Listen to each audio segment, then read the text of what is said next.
Oh, hey, I was waiting. There you are.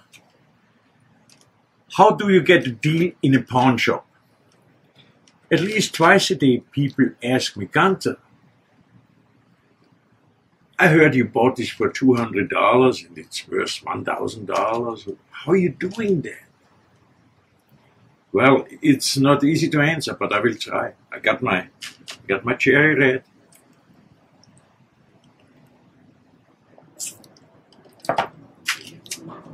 And I will try to give you some tips what to do when you enter a pawn shop. I know what you are doing. You go in the pawn shop, you look around, the salesperson walks up to you and tries to gain power, tries to overpower you. I'm on my patio today and we have planes up there. So that's probably what you hear. I apologize for the sound. So the salesperson walks up to you and most likely will ask you, "Hi, can I help you? Are you looking for anything particular today?" Now that is to find out what you want and try to sell it to you. When I enter a pawn shop, which I don't know if I travel, I also will tell you what I do at the pawn shops where I go almost on a daily basis when I have time. When I enter a pawn shop, I walk around and I check. I don't look at the merchandise, I check where the authority is. I don't want to deal with a sales guy that got hired today. And of course, those people are very under pressure and they are very, very micromanaged, which means they tell them exactly what to say, what to do, what to respond. They even have stock answers in their head because most customers tell them the same thing. So I try to find the authority. Who is a decision maker there, or who is at least somebody who looks confident enough that he might be able to cut me a deal. Then I look around. If I see something on the floor, offer up. I accept your offer. Meet me at midnight in the alley behind the dumpster. Make sure you bring the cash. I don't know about that. You guys know offer up? However, I look around on the floor if I find something there that's interesting, where I could make profits, that's priced right. If I find it, certainly not the first thing I'm going to ask, because that's what the lower educated salesperson think. If you walk up to a guitar and say, "Oh my God," or "I gotta have it," or just if you ask, they know, okay, that's what he wants. I don't do that. I look around and say, "Hey, I like this thing. And I talk to the guy a little bit, and then I say, "Well, how about this guitar over there?" So I make a little bit of room that they don't think that I will pay anything to get this now. That's one thing. If nobody knows me there, I always be nice to people. I never knock their merchandise. I crack jokes a lot. You know, you want people to like you, you want to like them, you probably want to have a good conversation, even if you can.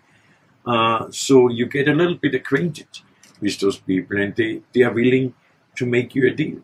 Now, once I have an item that I want to buy, which is, let's say something sells on eBay for $800.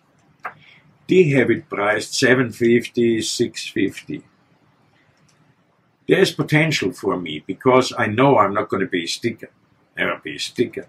Although recently some companies, especially bigger corporations try to say, we have stickers on there and the first 30 days we will not give a discount on that.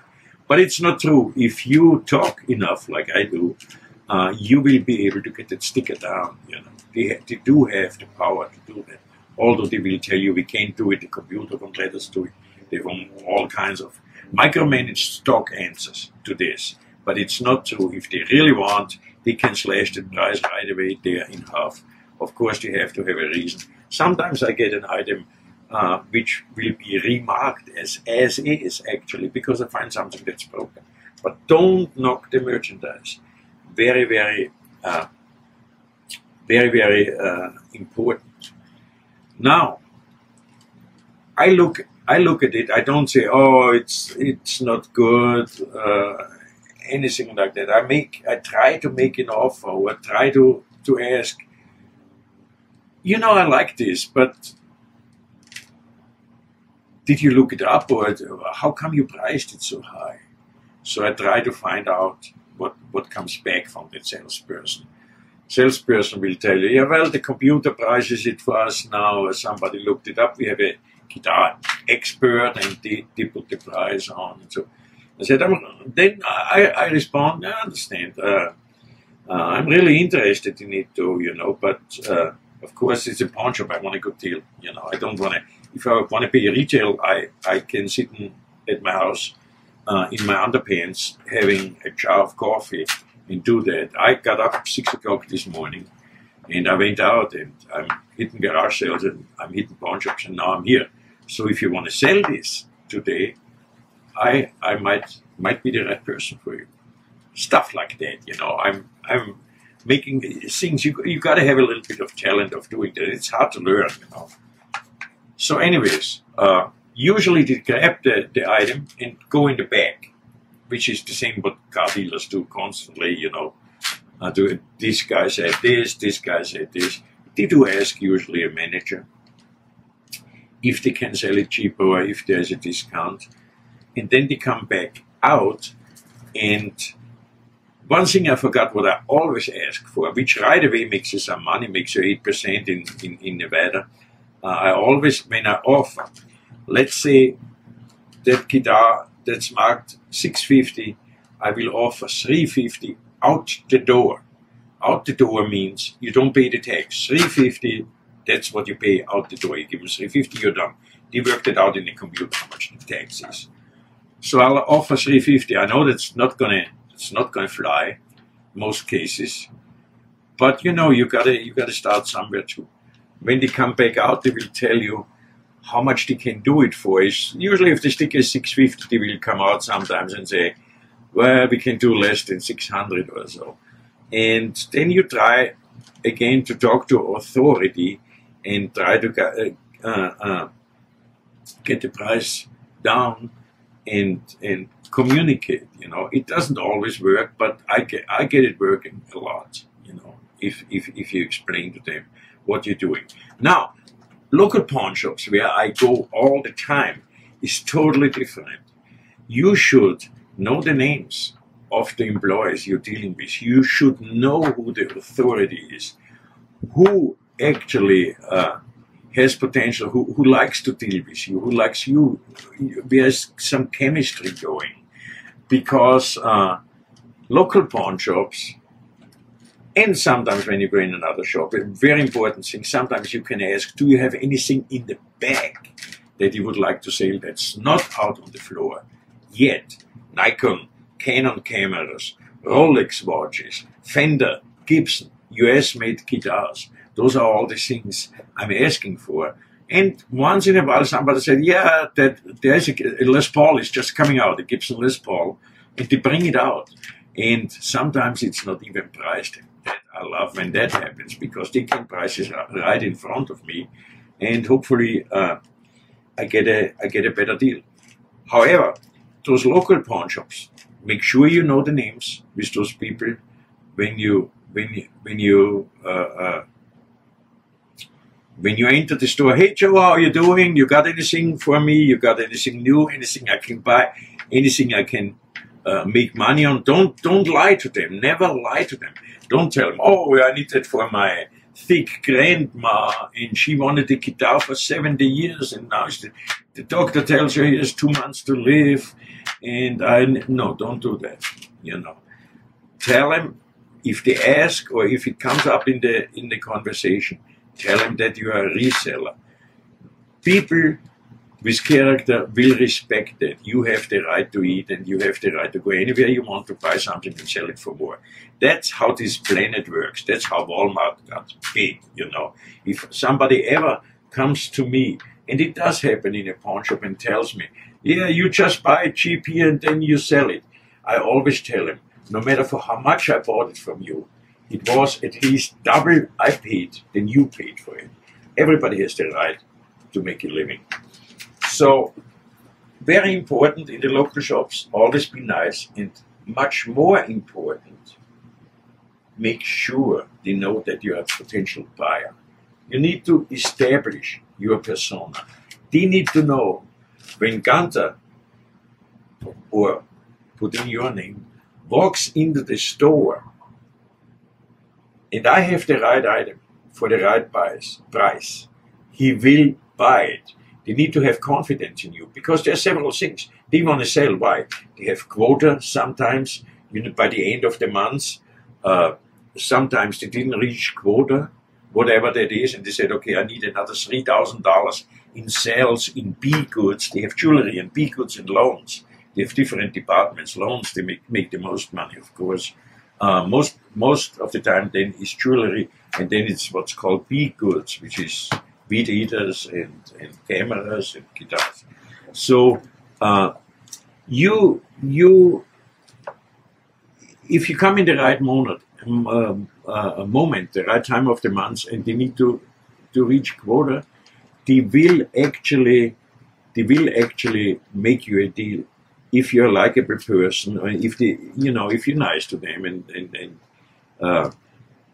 and they have lots of pressure on them sometimes, especially the big ones, corporations. They're publicly traded corporations. I mean, the numbers have to fly there, and that's what your chance is to get the deal there. I think right now I probably wrap it up here because there is so many things. I might do more. There is a million videos on YouTube how to sell, but I don't see many how to buy it. You know, I do this for 40 years. I know how to do that, and I'm fairly successful in it.